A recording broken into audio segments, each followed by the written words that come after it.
All right, you radio aficionados. This is a NC57, a national NC57, one of my favorite radios. I have recapped and restored four of them. One went in the garbage. It was such a rust bucket. But what bothered me the most was if you look at these. Let me put the camera on the coils. These coils here have a slug in them, a ferrite slug, and you adjust it from the top when you do the calibration. I'll go through that in a second. But I want to tell you, the first model of the NC57, the coils are in horizontally. It looks totally different than this. And that was the one that was a rust bucket.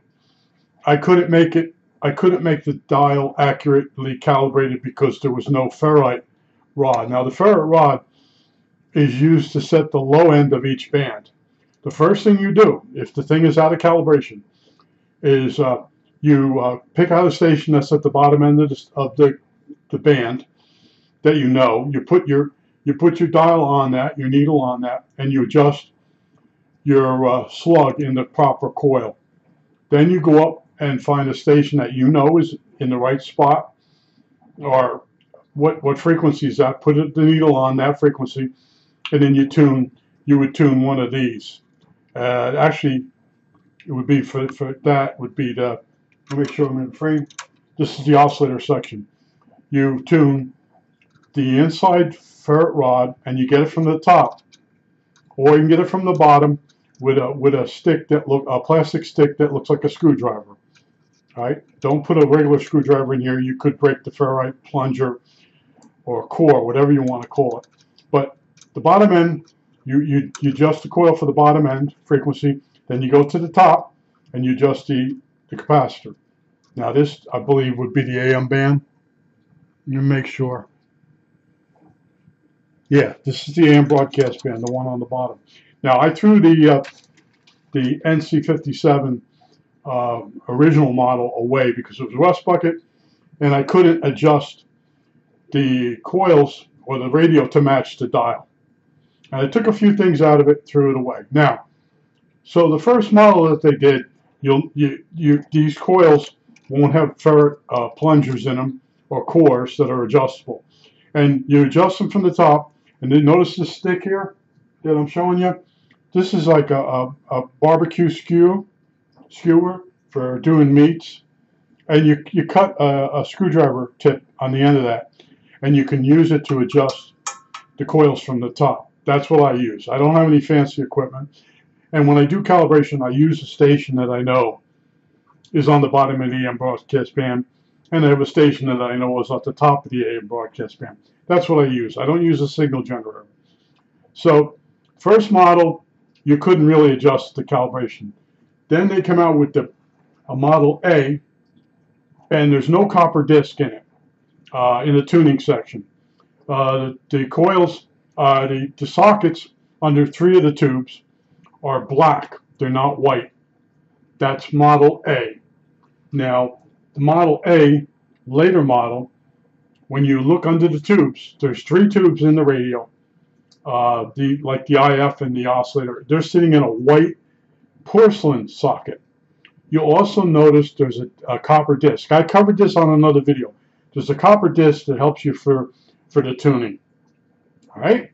Now, there's an NC57-M, and you have the guys on there. Oh, that's for Marine. No, it's not. It's a hot chassis. It's missing the transformer. It's a cheaper model. But right away, oh, M stands for Marine. No, it doesn't. I'm giving you information no one else talks about. I'm not going to show you the front of the radio with me tuning it. That's just the way I roll. Now, if you notice, all right, let me get my light here. These brown capacitors here, here, there's a crap load of them. They will all be leaky. Now, no big deal. The radio might still work, but the ones that go from the screen grid to ground, the screen grid gets a high voltage on it. And if you have a leaky capacitor, you start loading down the power supply. Now the power supply, besides the transformer, over here, let me get the camera on it. This is the resistor that goes between the two capacitors. So here's the hole where the other capacitor was. All right, you're going to have to use two separate capacitors. This resistor, it will overheat and it might go bad on you if you put the radio on before you change to 0.01s. Now, the other thing I found on all 4 radios, let me go down here on the bottom. Here's your BFO in here. And you can see a capacitor has been changed. One or more of these capacitors can be so leaky the BFO won't start. And that'll drive you crazy. Now, if you go on the groups, they'll tell you it's the coil. And some guy will say, when someone sprayed the radio with deox, it got on the coil and that messed the coil up. You're going to need a new coil. Even though they're silver mica, they're some people call them the domino type. They're bad. And the oscillator won't start up. As soon as you replace them, it'll work. You also might have, you got 3 IF cans. They're very easy to service. When you open it up, there's little darts. Let's see if I'm in the frame here. No. All right, let me get over here. All right. Up a little bit more. Yeah. There's a dart you squeeze in with your pliers. Gently squeeze in. Squeeze in. After you took the screws off the top of the IF, the nuts. And the can will come off. And in there you'll find nice lugs. Check your 2 capacitors. You have to disconnect them to check them. And one of them will be leaky if you're having problems in an IF section. One of the radios I had, the guy had all kinds of notes all around the IF can. And the problem was one of the capacitors inside of the can was shorted. It was shorted. And when I measured the resistance of the winding, I got nervous. I'm like, when I opened it up, I expected it to be charcoal black. It wasn't. I cut 1 lead of the capacitor, and I put my own meter on it. It showed me a dead short. I didn't even need the capacitance checker. And you touch these up a little bit, so when you put the can back in, they'll re-click. You got to look at these to understand.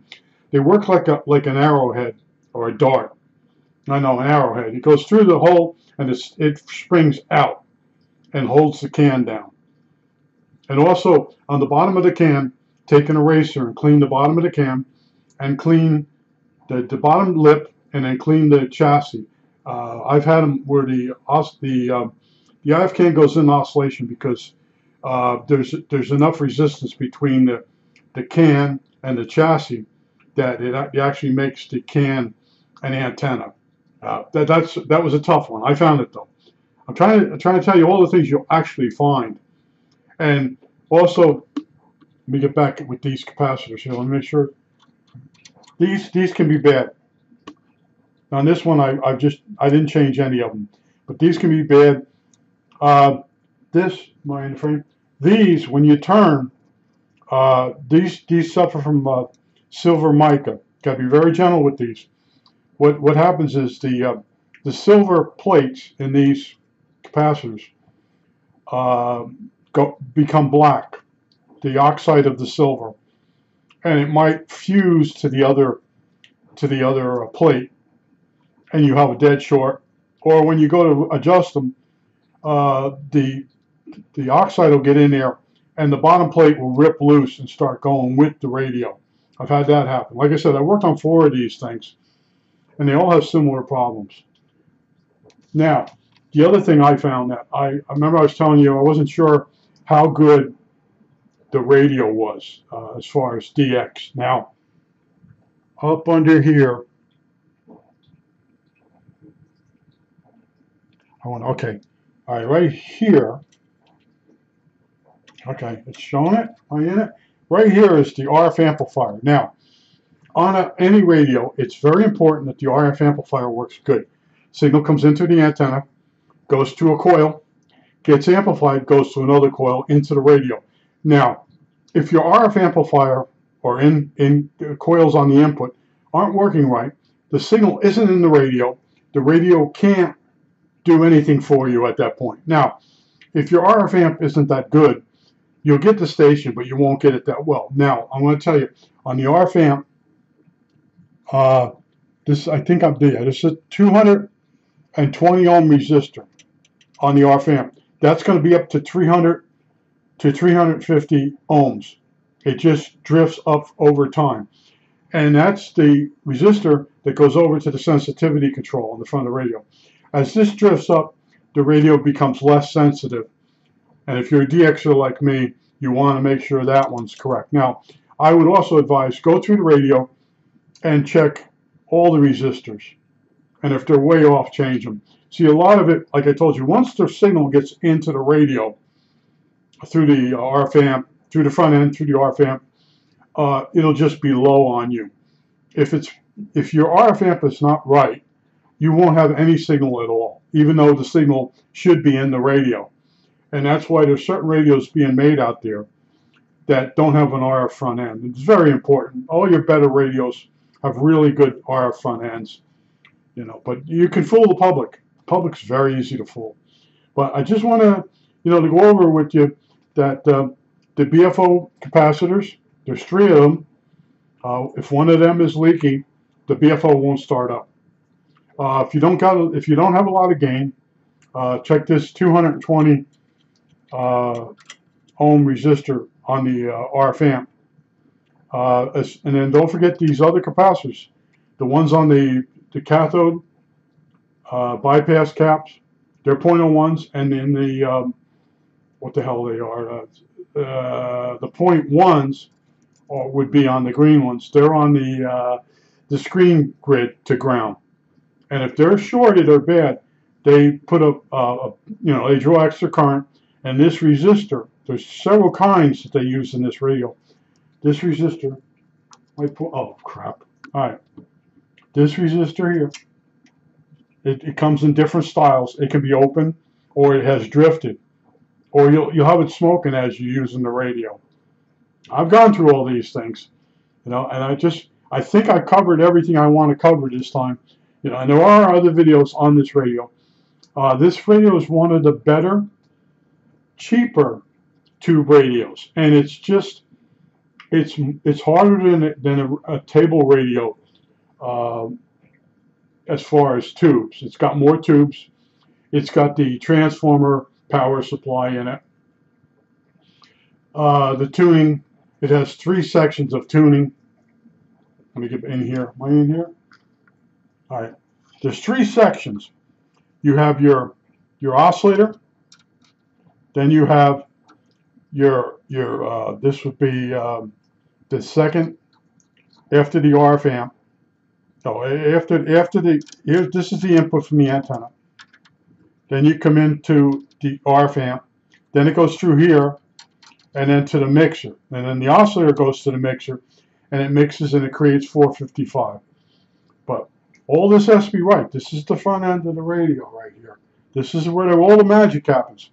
Other areas, if they're not right, you get low audio and things like that. But you really should change almost all the capacitors in this radio. And I showed you my secret method. Is you take you can get these at Harbor Freight. Wow. All right. You take this, you heat up a pin where there's a capacitor, and you put this through the hole. And then you do it on both sides of the capacitor. You put your new cap in and solder it, and then cut the old cap out. Double check everything, because if you put a part in the wrong place, it may stop the radio from working. I think that's it. All right, that's it.